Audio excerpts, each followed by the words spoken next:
This week, Donald Trump sent out 45 tweets to his 34 million plus followers, about half of whom are bots.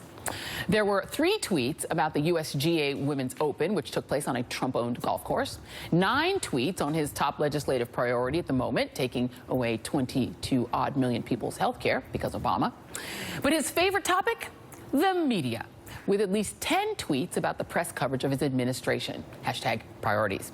And joining me now, Maria Hinojosa, host of NPR's Latino USA, Joan Walsh, national affairs correspondent at The Nation, Jason Johnson, politics editor at TheRoot.com, and Fernand Amandi, Democratic pollster. Thank you, friends, for being here. Let's talk about this war on facts. So the New York Times has reported that Donald Trump essentially told a lie every day for the first 40 days of his presidency. There's a calendar that we can put up that shows when Donald, and what you can see there is all those dots are when Trump told a public lie. You can see that he's essentially lying like all the time in the beginning of his administration. Fernand, I heard you laughing, so I'm giving you first crack at this.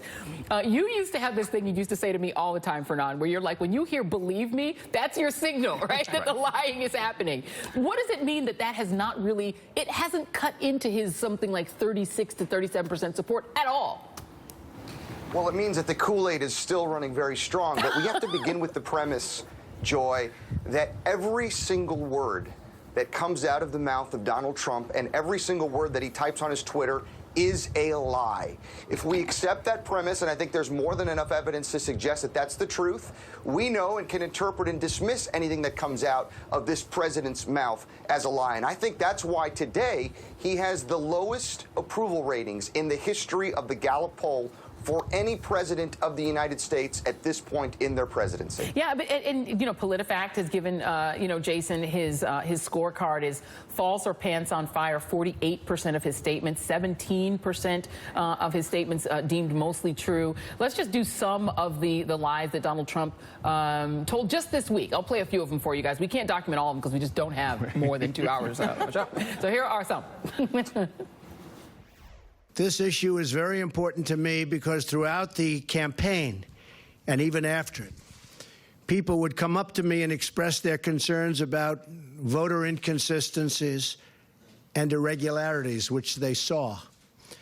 In some cases having to do with very large numbers of people in certain states. We've signed more bills, and I'm talking about through the legislature, than any president ever. No, that's not true. Jason, but these lies that everyone can easily look up and say aren't true, they don't hurt him. No, they don't. They don't, Joy, because at its core, you have to remember, there's a certain segment of people who voted for Donald Trump because they thought he'd be different. Some people were just voting because it was Republicans. And then you have a core group of people, I believe, who voted for him because they're essentially American nihilists. They think this country is over. They think it's done. They think, oh, my God, we had a black president. This whole thing is ruined.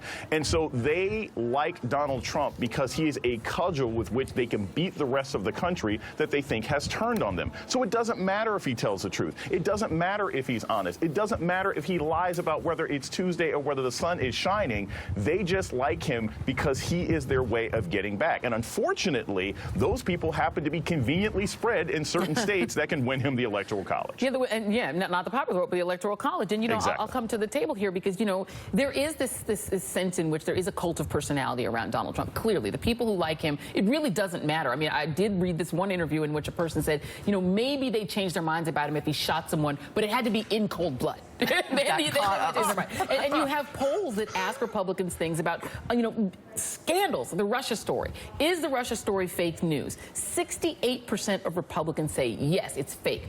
I don't know who those 14% of Democrats are. Maybe those are the Democrats that switched over and voted for Donald Trump. That's public policy polling. Another one. Did Barack Obama, President Obama, wiretap the Trump campaign?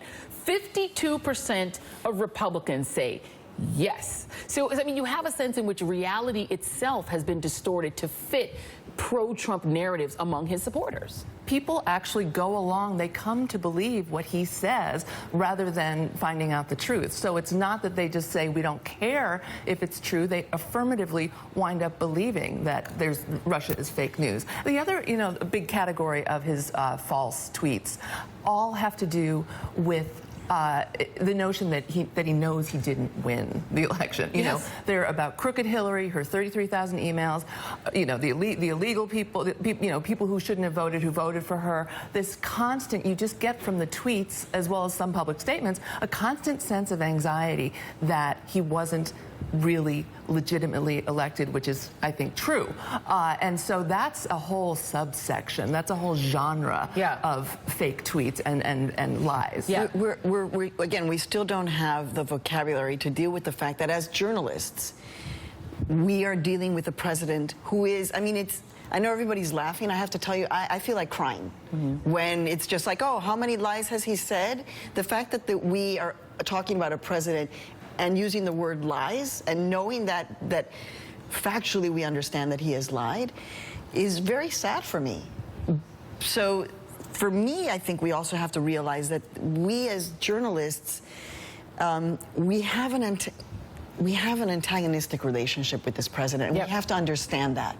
And I say this, by the way, I do not represent NPR, right? I have my own company. Our show is distributed by NPR, but these are sentiments that I think as journalists we have to talk about. We do not have a normal relationship with this president. And so if we have a relationship where we are being treated and disrespected by the president who is lying, then how are we being respectful in response to that? It doesn't make sense. So the whole, everything about it, the paradigm has to shift.